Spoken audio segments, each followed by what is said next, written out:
U ovoj fazi vegetacije povrće u bašti raste intenzivno. Plodovi paradajza sazrevaju, a cvetanje se nastavlja što nagoveštava da će biti još puno plodova. Slična je situacija sa krastavcem, tikvicama i ostalim povrćem u bašti. Biljke crpe iz zemlje hranjive sastojke. Prihranjivanje je sada apsolutno neophodno ako želimo dobar prinos.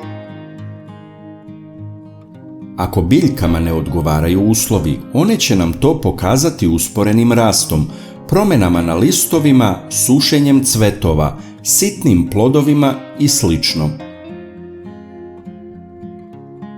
To su prvi signali da im je potrebna pomoć. Da bi se to izbeglo, u ovoj fazi je hitno potrebna prihrana. Česta upotreba veštačkih đubriva može nepovoljno da utiče na rast i razvoj biljaka. Zato se ja opredeljujem za prirodne sastojke. Pravim mešavinu od 3 sastojka. Prvi sastojak koji dodajem je kvasac. Stavljam 10 grama suvog kvasca i sipam 3 litre tople vode.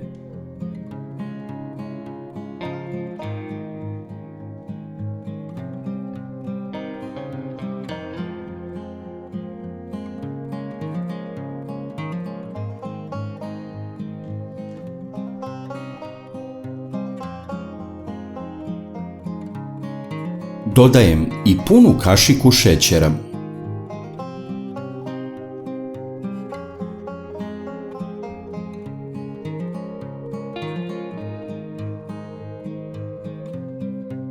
Sve dobro mešam i ostavljam 2 sata da se odmori.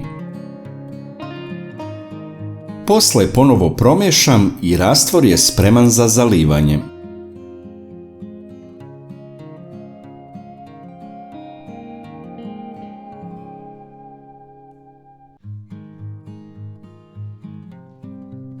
Odmah zalivam povrće u bašti. Ne treba ovaj rastvor ostavljati da stoji, nego ga odmah upotrebiti.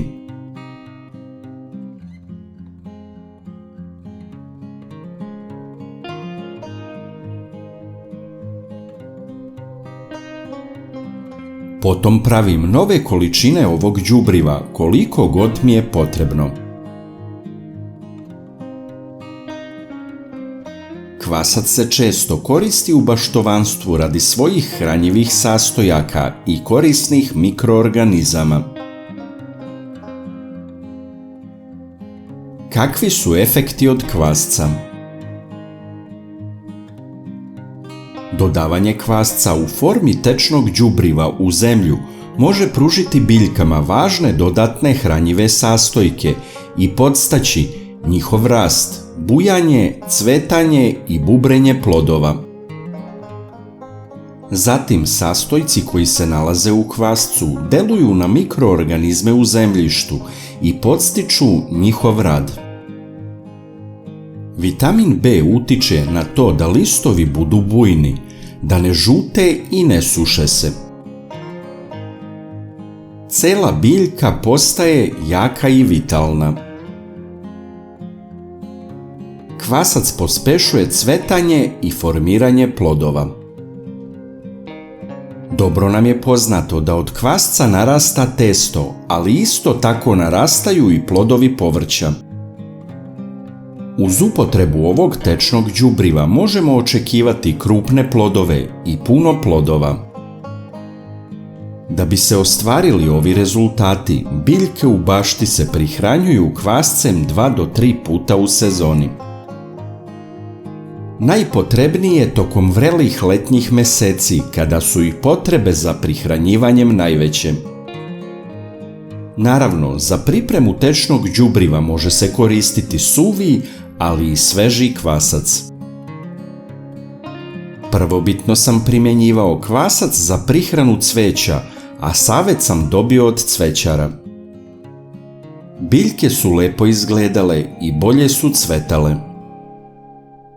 Poučen tim dobrim iskustvom, počeo sam da primenjujem kvasac i u povrtnjaku. Kvasac je stvarno efikasan kao prihrana, tako da ga mnogi svrstavaju u rang sa mineralnim đubrivima. Uz to, kvasac nam je uvek dostupan i ima nisku cenu.